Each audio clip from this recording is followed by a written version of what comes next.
Yo, what is going on? So this would be one of my more advanced trainings that I've done in a while. This can be used for both setters and for closers, but I'm pretty much going to be breaking down going positive versus negative in discovery, and then knowing the answers you want will predict how you ask questions. Okay, so I give you actionable steps at the end of how you can actually put this into practice with your own setting calls or closing calls.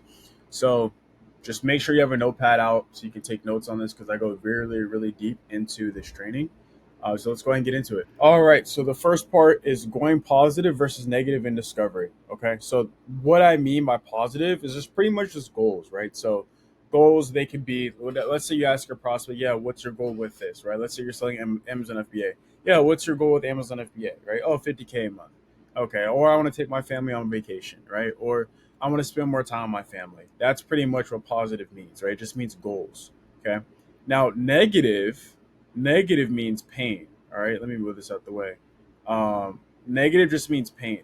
All right, so let's say, for example, they say, "Oh yeah, I'm just tired of living paycheck to paycheck," right? Or I'm tired of working 80 hours a week, right? Anything that's negative, right, or inconsistency with money, anything that gives you sort of language that inflects that they don't like the position that they're in, is pretty much negative, right?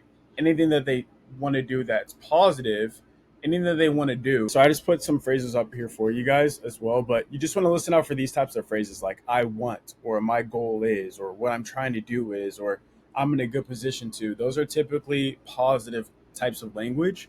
Negative, right? Pain is you know, opposite of that, right? Pretty much just these types of phrases. So I've wasted so much. It's hard to, I don't want to, I'm tired, drained, right? I'm not, those types of phrases. So listen out for that type of language. That's typically negative or pain. Okay.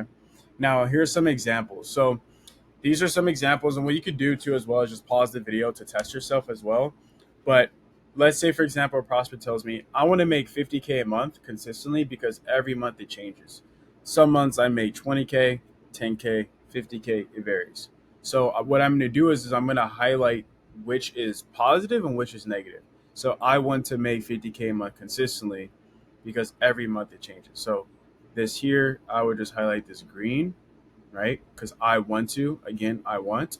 Every month it changes. And then some months I make 12, 20K, 10K, it varies. So clearly it's inconsistency, so that's negative. Okay. So from here, whenever you hear me or whenever you hear someone say go negative, right, versus positive, so example, right? Let's say you're the beginning of discovery, you just hopped on a call with the lead, right? You just called them in. They tell you this phrase. I would go negative 100 times out of 10 because when you go negative, there's more pain. People run faster away from a burning building versus running towards an ice cream truck, right? So whenever you go pain, they will have a lot more what do you call it? They'll have a lot more drive and to get away from that, and they'll give you a lot more information versus going here. There's only so much you can do with goals, right? You just put them in fairyland, uh, you know, in their heads, and they're just daydreaming about it. But realistically, like if you get someone talking about their pain, they're gonna want to get out of that situation immediately.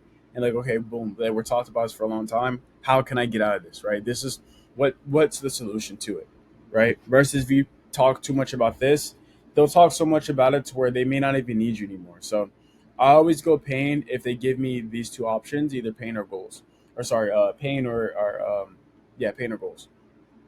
Now this one, right? What I really want is freedom, more control over my time, and stop living in survival mode. So again, what I really want is freedom, more control over my time, and to stop living in survival mode. So that's honestly both. Let me just do this here. This is honestly both green and red, but I'm just gonna do this red for you guys. So again, we want to do really like what's making you feel like you're living in survival mode, right? Or what's the reason behind that? What makes you say that? That's what I'd ask for this. Okay. Now the last one, I'm tired of my 9 to 5 job, constantly working 80 hours a week. It's killing my body. I just want to have true freedom. So obviously, I'm tired. Like I mentioned, listen for that phrase, killing my body. That is pain or negative. I just want to have true freedom. That is positive.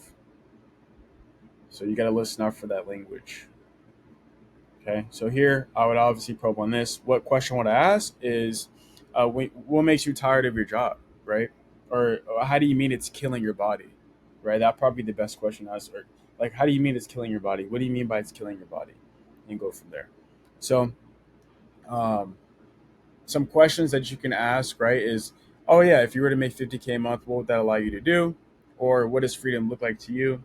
Or what does not living in survival mode look like to you? Okay, these are some questions you can ask for here. Some negative questions you would ask is, oh, why do you think that is, right? Or what's going on with the current strategy to where you don't know how much you're going to make per month, right? Or with you not knowing how much you're going to make every month, what kind of position does that put you in, right? This gets them thinking like, oh wow, like how does that make you feel? Or what's going to happen if you don't know? If you continue to not know how much money you're making, right? How long have you been feeling this way for? What have you been doing within the past year to make consistent income, right? What do you feel like you need? I'm curious though, what would happen if you were able to make how much, the amount of money, how much money you're going to make every single month for another year, right? Consequence question. What would that mean to you personally? So these are all types of questions that you can ask when you're going negative.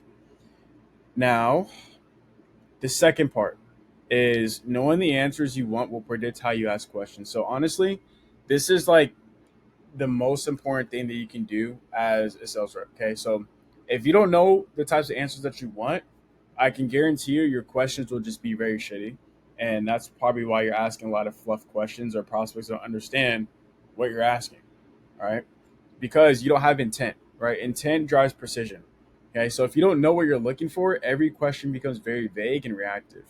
So obviously, advanced setters have a map before they start. Each question has a purpose. So for whether you're trying to extract pain or you want a desire or a timeline, you have to ask your questions in that way. All right. So it's like chess, right? You ask questions to set up certain future moves, not just fill the silence. Now, questions are weapons of direction. Okay. So every question either moves the conversation forward towards clarity or away from it. All right. So great setters don't fish for random info. They already know what information will approve qualification or urgency. So knowing the desire to answer allows you to control without actually forcing it. Right. It will make it seem like it's an interrogation. So when you already know the ideal response, you can steer naturally toward with tone, phrasing, and pacing. Okay, you're not manipulating, you're just guiding clarity. Now, I do want to preface and say this that like when you're on an offer for so long, like let's say more than 4 or 5 months or 6 months, like you have a pretty good idea of what the ICP is and like how they think and stuff. So you'll naturally just be able to develop your framework or the way that you ask questions towards that because you already know there's like three answers. Oh, he could say money, he could say he wants more time, or he can say he just wants the freedom, right? Something like that. Now, I want you to think like this, right? You mentioned you're doing 20K a month now. What's the main bottleneck from stopping you from doing 50K a month? You already know what the bottleneck is, but you have to get them to say it, right? That's the whole point. Questions also create energy loops. So weak questions, asking closing questions lead to dead ends. Like, yeah, not really. Directed questions create emotional energy, opening the loops so the prospect feels compelled to close, right? Now, clarity precedes curiosity. So when you're clear about what you're looking for, your curiosity feels intentional, not random, so on and so forth, right? So let me give you guys some examples. All right. So let's say, for example, in a GPS setting, like let's say you're at a GPS, you can't ask for directions if you don't know the destination. All right. Or at least, yeah, right. Every question is like a turn. If you don't know where you're heading, you'll just keep rerouting. Or for example, let's say you're in Google, right? You can't ask if you're looking for a specific song, right? You guys ever have a song that you don't really know what the song is called, but you know the words? You're gonna ask Google, hey, these are the lyrics. What's this song called? Right? If you don't ask Google the right amount of info around the question, or you don't know the answer that you're looking for, Google won't give the answer. Right? Another answer or another example. Doctors don't ask random questions. They already suspect a few diagnoses and use questions to confirm or eliminate possibilities. Right? Same thing with you. You should already be pre-diagnosing based on context before asking anything. Same thing with a lawyer, right? A good lawyer never asks a question they don't already know the answer to. So every question is designed to build a case and lead the prospect to the conclusion. So how you can use this for your benefit? You're probably wondering how does this benefit me? Well, there's three drills that you can start doing today. So the first drill is writing out any answers that you're trying to find before role play. So whether it's okay, I want to get the paint, right? I want to get the goals, or I want to get the why now, right? Or what's the cost of an action? What's the commitment level to it?